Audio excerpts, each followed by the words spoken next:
Let's look now at some empirical observations of gases and the ideal gas law. So the first observation is an experiment due to Boyle from way back. Boyle's experiment is very simple in principle. He started with a gas inside a container bounded by a piston, and the piston can be moved so that the volume of the gas can be varied independently of the other variables. He put the entire container in a room with a constant temperature and made sure that the assembly had no leaks, so that the amount of gas, the number of gas particles, was constant. So with temperature and the number of gas particles constant, temperature and amount constant, he found that the pressure exerted by a gas is inversely proportional to its volume. So a smaller gas volume, decreasing the volume of the gas by compressing it, like you see here, leads to an increase in the gas pressure, and vice versa. An increase in the volume, what we would call an expansion, leads to a decrease in the gas pressure. We can express this mathematically as the product of pressure and volume is equal to a constant, which we'll just denote as K for now. That constant, of course, is going to depend on the amount of gas and the temperature. So just to see how Boyle's law can be used in practice, let's imagine the setup here. If the pressure before the compression is 1 atmosphere, what's the pressure after the compression? So we start with an initial state in which the pressure of the gas is 1.00 atmospheres, and the initial volume, as shown on the slide, is 3.00 liters. The product of pressure and volume is a constant.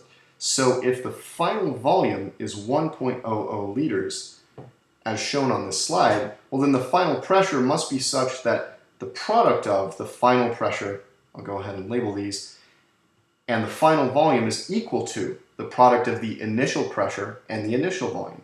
The product of the initial pressure and initial volume is 3 liter atmospheres, and so it must be in the case of the final pressure and volume, and so the final pressure then must be 3.00 atmospheres.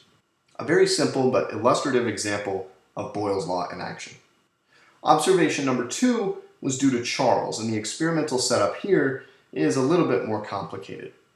So focus first your attention on the left-hand side of this slide. What you'll see is that the amount of gas is held constant through something that delivers gas into the yellow chamber in the middle. The pressure is held constant because the green weights exert a constant pressure down on the gas. The volume of the gas is allowed to change. The red bar is like a piston that can move up and down to change the volume of the gas. And underneath the gas, we see a black T-shaped object which is meant to look like a Bunsen burner that we can use to heat up the setup. So Charles was interested in the relationship between a gas's volume and temperature holding amount and pressure constant. What he noticed is that when we increase the temperature of a gas, for example, from 250 Kelvin on the left to 450 Kelvin on the right, the volume increases. Furthermore, the two are proportional. So an increase in temperature is going to lead to an increase in volume in linear sense, and a decrease in temperature is going to lead to a decrease in volume in a linear sense. And you can see the slope of the line on the right-hand side there near the final state. We can represent this mathematically as volume is equal to a constant times the temperature. The two are linearly or directly proportional. This is known as Charles' law. One last observation we've actually already seen. It's known as Avogadro's law. And what Avogadro noticed was that the volume of a gas is directly proportional to the number of particles present holding the temperature and the pressure constant. As we add more gas particles, the volume increases. You've almost certainly witnessed this in everyday life as you're blowing up a bicycle tire. As you add more molecules of air into the tire, it expands. The volume increases. And the two are directly proportional. You can see that on the slide. If N increases, if we add gas to the system, then the volume will increase by a linear amount. If we let gas out of the system, for example, if there's a leak in the system, then the volume will decrease, assuming that the pressure and temperature are held constant. We can represent this mathematically as V is equal to Kn. Now finally, with these three laws in hand, we can put them together to build the ideal gas law. So let's start with Boyle's law. From Boyle's law, we know that the product of pressure and volume is equal to a constant. that constant does depend on the number of moles and the temperature. We don't quite know that dependence yet. That's why I've written this as k of n and t. N and t are parameters in this function k, and we don't exactly know how they fit in there yet.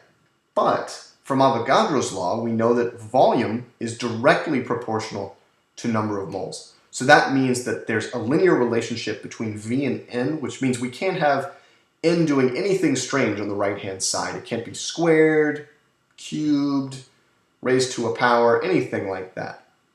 So we can pull out n as a linear factor and just write k in terms of temperature. And we'll write it as k prime to indicate that this is a new constant now dependent only on the temperature. But now, from Charles' law, we know that volume is also directly proportional to temperature.